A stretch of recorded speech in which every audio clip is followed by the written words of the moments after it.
ঢাকাই সিনেমার আলোচিত অভিনেত্রী পরীমণি কখনো ব্যক্তিগত, কখনো পেশাগত কোনো বিষয় নিয়ে বছর জুড়েই আলোচনায় থাকেন। সম্প্রতি একটি টিভি অনুষ্ঠানে অতিথি হিসেবে হাজির হয়েছিলেন পরীমণি। সেখানে ঢাকাই সিনেমার কয়েকজন নায়ককে ফল বা সবজির সঙ্গে তুলনা করেন। মূলত সঞ্চালক কাজটি করতে বলেন। তারই পরিপ্রেক্ষিতে শাকিব খানকে আম, জায়েদ খানকে বেল আর প্রাক্তন স্বামী শরীফুল রাজকে করলাইয়ের সঙ্গে তুলনা করেন এই নায়িকা।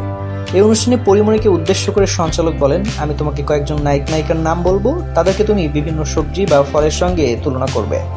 সঞ্চালকের এ প্রস্তাব পাওয়ার পর পরীমণি বলেন, সবজি না। এরপর দ্বিতীয় অপশন ফল বেছে নেন পরীমণি।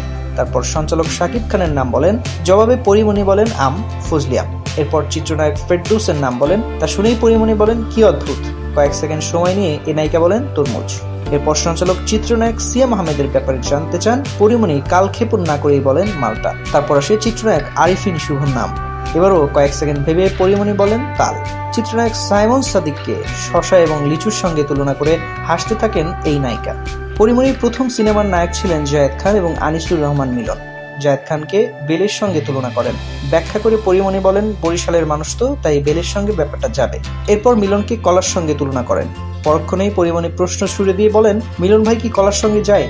না, মিলন ভাই খেজুরের সঙ্গে যেতে পারেন, খেজুর।